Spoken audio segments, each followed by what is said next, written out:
me suis échappée quelque temps en Italie. Et sans le savoir, je faisais une fugue. Eh oui, une fugue. Une expérience ainsi conceptualisée par Alice Chéron, fondatrice de Ali Differenze. Cette idée qu'à certains moments dans nos vies, quitter le lieu dans lequel nous sommes, nos habitudes, notre cadre de référence pour aller nous ressourcer seuls, et c'est important le seul, assez loin, ailleurs en tout cas, est une véritable aubaine.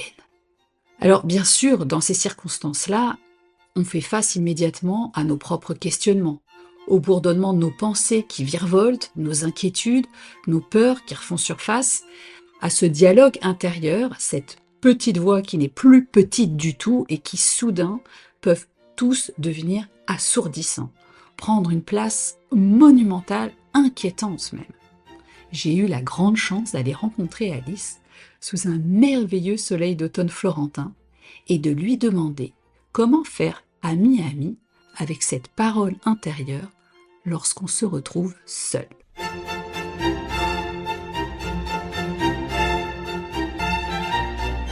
Bienvenue dans Éclat de voix, le podcast des prises de parole engagées, qui donne envie de s'exprimer et vous guide vers une communication vibrante, percutante, décomplexée parce qu'elle vient du cœur. Je suis Anne-Claire Delval, ancienne journaliste, modératrice, facilitatrice de cette prise de parole engagée.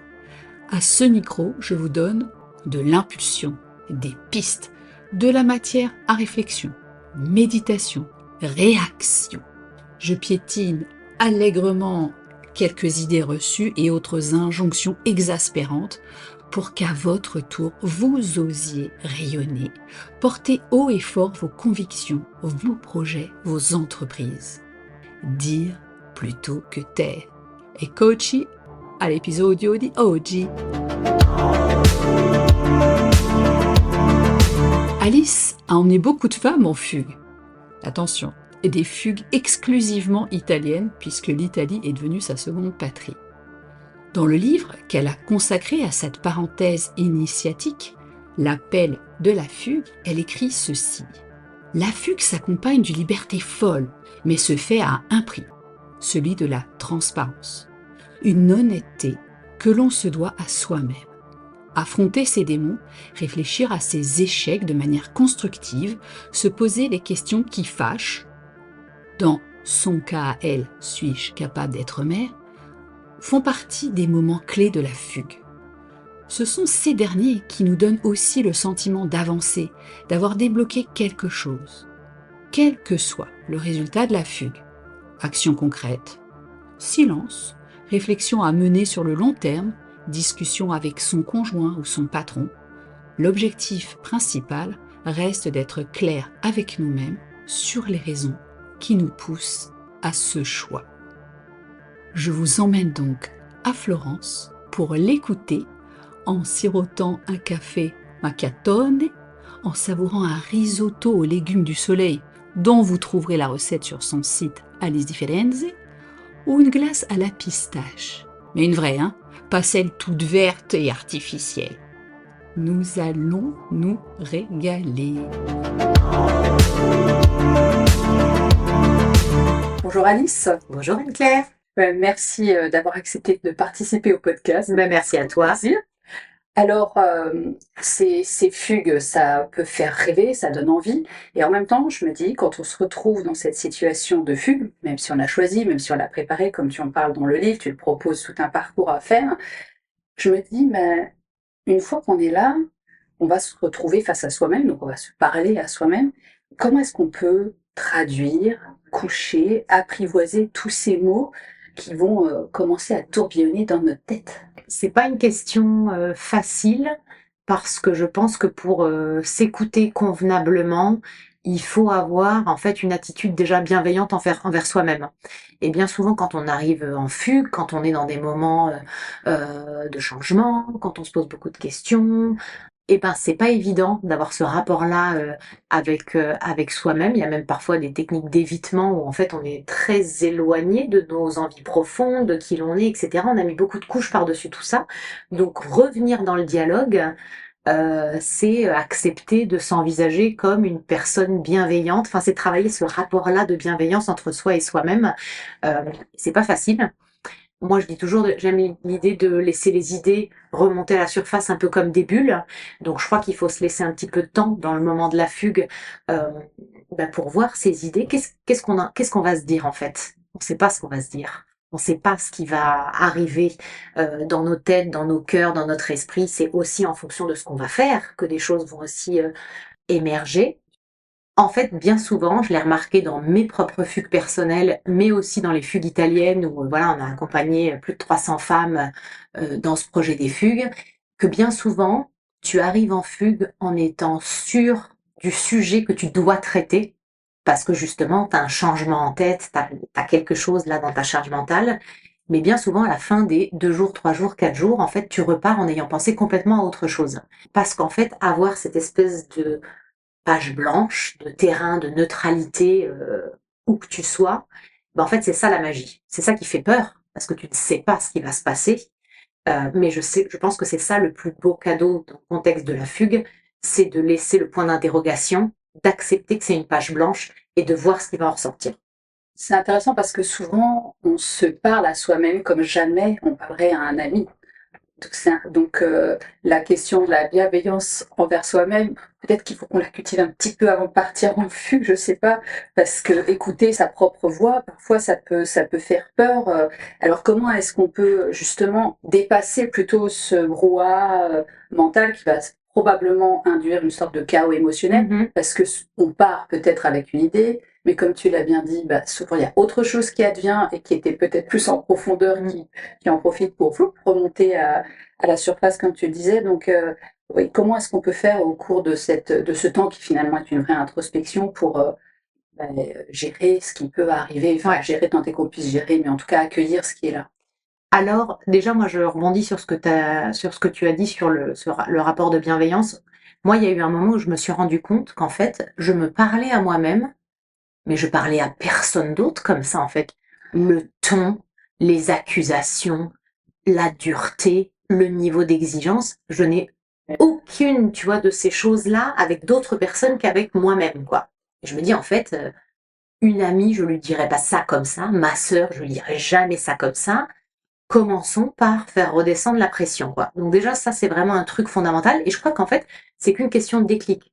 Tant que tu t'en rends pas compte, tu continues. Quand tu as ce petit moment où tu te dis, ah non, mais là, en fait, je ne peux pas me traiter d'incapable total parce que je n'ai pas réussi à faire ça. Euh, donc, c'est une histoire de réflexe. Ça se travaille. Et en effet, comment accueillir cette espèce de flot qui peut nous tomber dessus en fugue? Alors déjà, je pense qu'il faut envisager tout le projet de la fugue comme quelque chose d'extrêmement positif. C'est-à-dire qu'il faut pas mettre, moi je dis toujours à mes fugueuses, de pas mettre d'objectif à leur fugue. La fugue, c'est déjà gagné parce qu'elles sont là, elles sont présentes là où elles sont. Donc en fait, le fait de partir est déjà un succès en soi. Encore une fois, pour pas s'en rajouter sur les épaules, avec cette idée de transformer l'essai où je pars et il faut que j'en fasse quelque chose. Non. Déjà, il faut être dans le plaisir. On est là pour voilà, prendre du temps, réfléchir, oui peut-être, mais en fait, accueillir dans un contexte qui est quand même censé être un petit peu joyeux et un petit peu en phase avec ce qu'on a envie de faire. Et ça, je trouve que déjà, ça fait redescendre un peu la pression. Moi, je pourrais conseiller peut-être de noter, en fait, d'avoir un petit carnet, petit format, là, quoi, à glisser dans le sac, pour faire que toutes ces pensées qui peuvent partir dans tous les sens, ces espèces d'illuminations aussi qu'on peut avoir, tu sais, où des fois tu as des espèces de fulgurances, alors qu'en fait tu es juste en train de boire un verre de pinard devant tu vois, un petit canal quelque part, bah, de le noter en fait. Euh, et de pas forcément le relire tout de suite. Tu vois, c'est peut-être quelque chose qui se relie à la fin de la fugue, dans le trajet du retour notamment, où tu peux tenter de faire un petit bilan de tes pensées, de voir ce qui t'a surpris, ce qui t'a pas surpris.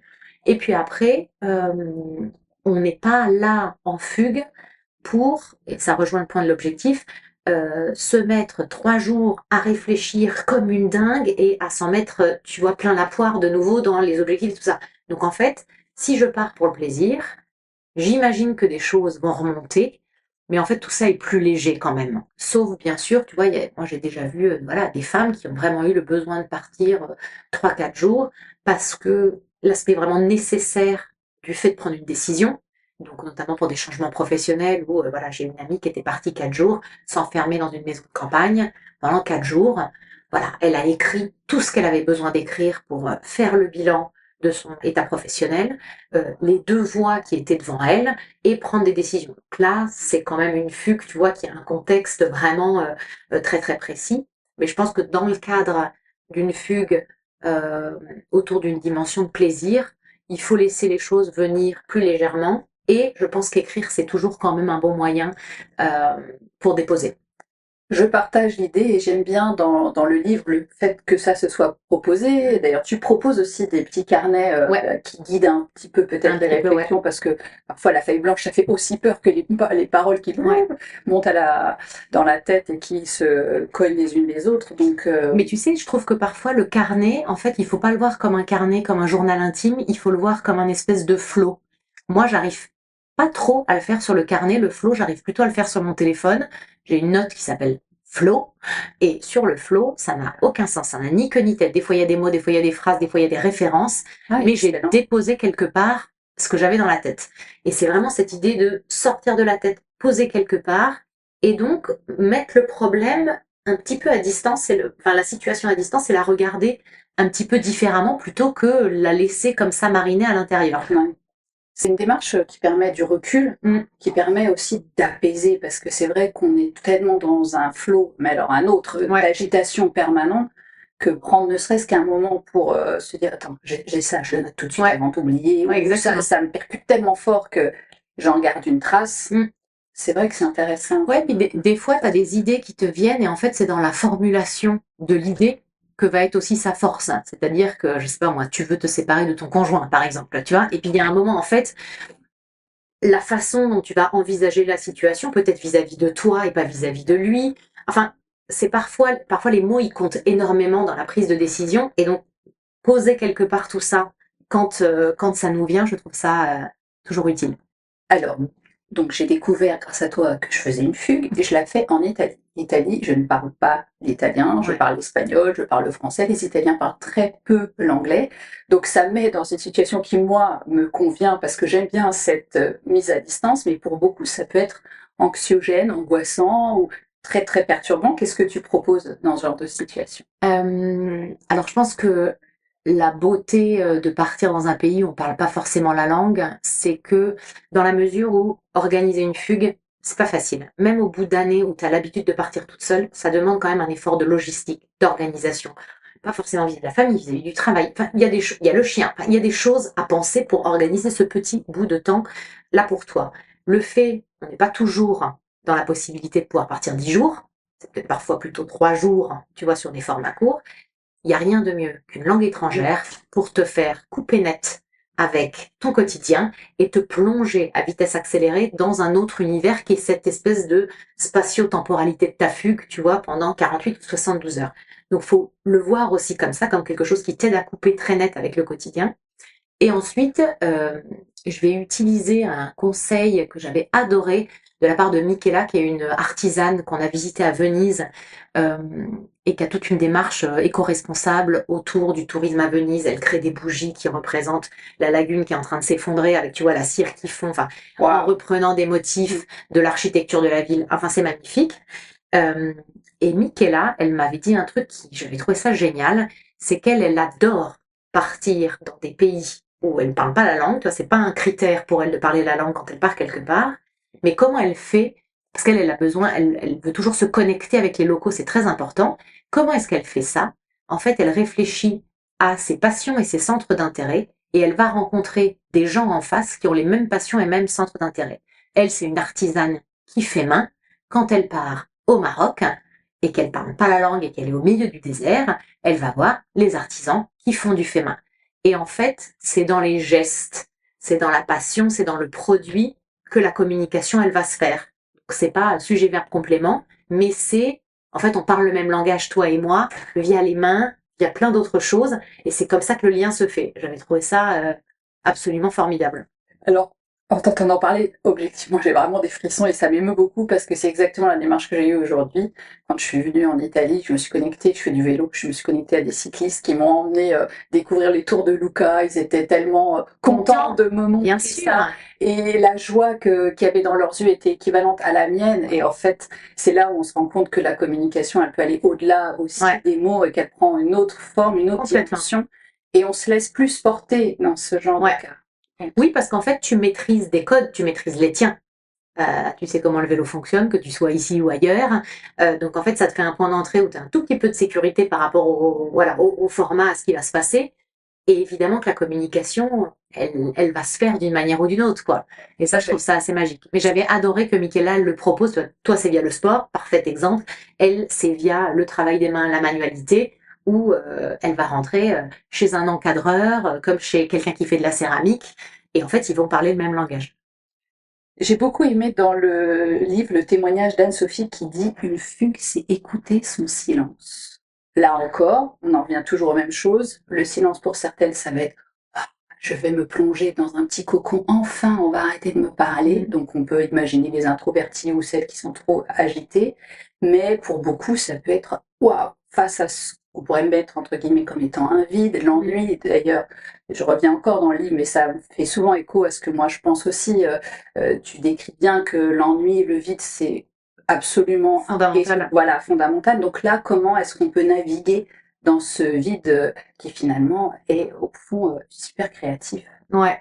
Alors tu vois, plus j'avance en âge, plus m'ennuyer, trouver des plages de rien ou de très petites activités sans objectif, pas surplanifiées. En tout cas, essayer de maintenir des plages de vide comme ça dans le quotidien, c'est devenu complètement fondamental.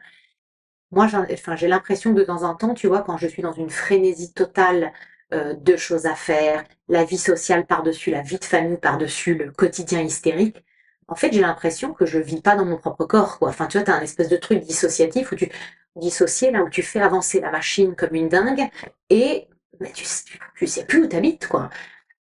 Et il y a un moment, il faut être capable de se poser, il faut être capable de voir ce qui se passe quand il se passe rien, quoi. Parce qu'en fait, le rapport entre toi et toi-même, l'écoute, l'observation, et qu'est-ce que je fais quand je m'ennuie? Ça va être quoi la première petite activité? En fait, est-ce que je retourne vers mon bouquin? Est-ce que je sors mon carnet à dessin? Est-ce que je me rappelle ce que je faisais quand j'avais 7 ans? Est-ce qu'en fait, j'ai envie de m'asseoir là et de regarder le paysage? Et en fait, peut-être je le fais 20 minutes. En fait, peut-être que je le fais 2 heures. Ben, c'est ça qui est intéressant, quoi. Et je trouve que c'est là où passe la beauté un peu en fait d'un moment avec soi-même, il se joue dans ces moments-là. Il se joue pas dans planifier une fugue où tu vas mettre 25 visites. Euh, En fait, ça va plutôt se jouer dans les entre-deux, entre ces deux choses que tu auras prévues. Euh, Quand tu décideras de pas faire ce que tu avais prévu, mais de te poser là, en fait, juste parce qu'en fait, tu es sur une petite place, il y a des gamins qui jouent, tu as envie de reboire un café et de rien faire et de regarder, et c'est très bien. Et du coup, je pense que ça se réapprivoise, cette chose-là. C'est jamais perdu pour toujours. Et même quand on n'a pas l'habitude, ça peut se cultiver. On a toujours l'exemple de la femme au restaurant seule, tu vois, qui serait ce truc où là, vraiment, très vite, tu as envie de sortir ton téléphone pour te donner de la contenance, tu vois, de bidouiller sur ton téléphone. Ben, en fait, il y a un moment, faire le test de remettre le téléphone dans le sac et d'être là, et puis de regarder et de siroter son coca ou son verre de vin, ben c'est pas mal, quoi. Et c'est moins traumatisant que ce qu'on pense que ça va être. On en retire parfois des grandes satisfactions. Donc je trouve que ça peut être intéressant de ce sens, parce qu'on se violente pas non plus, tu vois. Oui, Mais sur des petits tests comme ça, si on part toute seule, ouais, c'est pas mal d'essayer.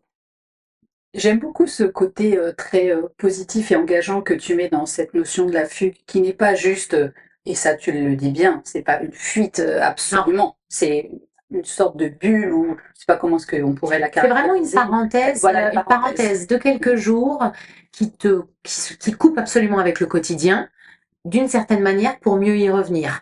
Il n'y a jamais eu cette idée, en effet, comme tu le dis, de fuite, parce que là, je pense qu'on serait dans un autre type de problématique aussi.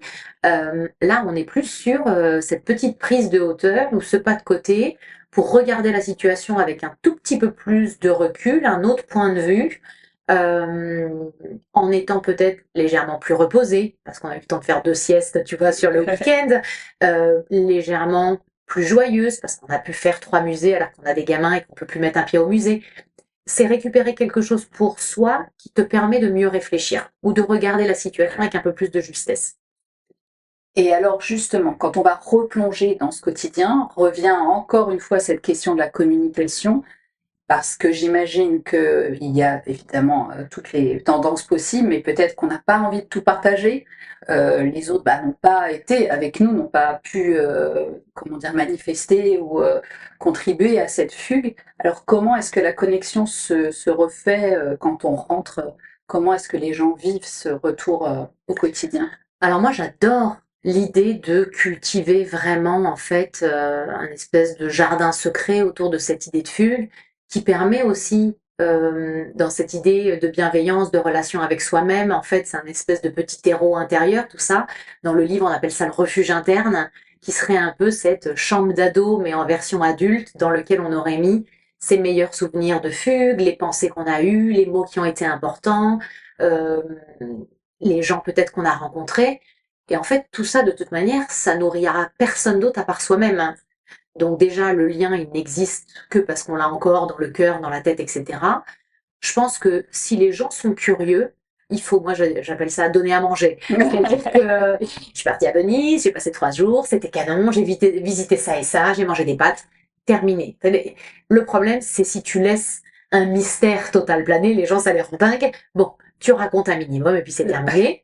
Euh, Ça, on l'expérimente très souvent dans le cadre encore plus des fugues italiennes, où là, les femmes sont parties seules rejoindre un groupe de femmes vécues 3 jours top secret parce qu'en fait, elles connaissent pas le programme avant, donc elles peuvent rien dire avant parce qu'elles n'ont pas de matière. Quand elles rentrent, elles ont envie de rien raconter, sauf peut-être à une amie, à quelqu'un, mais en général, le sentiment, c'est plutôt de tout vouloir garder pour soi, parce qu'il y a cette idée de comment je me suis enrichie en ayant décidé moi-même toute seule pour moi-même de faire quelque chose pour moi, et en plus là, dans ce cadre, de l'avoir partagé avec d'autres femmes qu'elle ne connaissait pas. En fait, tout un programme. Vraiment, merci beaucoup. Je suis tellement contente de t'avoir croisée ici à Florence. C'était inespéré. Et tu réponds à plein de questions existentielles à travers ces fugues. Merci pour tout ce que tu fais pour nous, fugueuses. Merci à toi. Et bravo pour ce super concept, parce que je trouve que les femmes d'aujourd'hui, elles ont aussi une charge tellement, une pression. Alors il faut qu'on soit... oui, on est aujourd'hui dans un moment de basculement, visiblement, dans l'ère post-patriarcale, on va dire ça comme ça, de manière un peu caricaturale, mais c'est clair qu'on est en train de reprendre une nouvelle place, mais c'est pas toujours évident, c'est super anxiogène, ça nous met une pression supplémentaire. Ça fait qu'il y a beaucoup de choses qui sont en train, en ce moment, j'ai l'impression de, de se déconstruire. Donc, offrir ça aux femmes, vrai cadeau, quoi. Merci. Je t'en prie. Un petit mot pour terminer? Écoute, si je devais dire un petit mot pour terminer, je vais te partager peut-être ma réflexion du moment sur le fait, en fait, comment réussir à, tu vois, à se définir en étant beaucoup plus détaché de ces succès, guillemets, professionnels, tu vois, la façon dont on se présente aux autres. Pour avoir l'impression d'exister, bien souvent, on a besoin de dire quelque chose. Et moi, j'aimerais réussir à me détacher de ce truc-là, c'est-à-dire qui je suis sans mon travail. Est-ce que je m'estime moi-même en enlevant cette couche qui a pris énormément de place et peut-être trop à un moment. Donc, de remettre le travail à sa juste place et de réussir à exister de manière en fait plus simple, moins dans le rapport à l'autre, parce que c'est évidemment un système de miroir, cette histoire-là, et de retrouver un peu plus de simplicité vis-à-vis de tout ça. Évidemment, en plus, tu rajoutes les réseaux sociaux par-dessus tout ça, il y a aussi cette dimension où, voilà, c'est pas évident de devoir tout le temps alimenter quelque chose et en même temps d'être capable de prendre du recul pour le mettre à sa juste place de nouveau, quoi. Grazie mille. Grazie a te.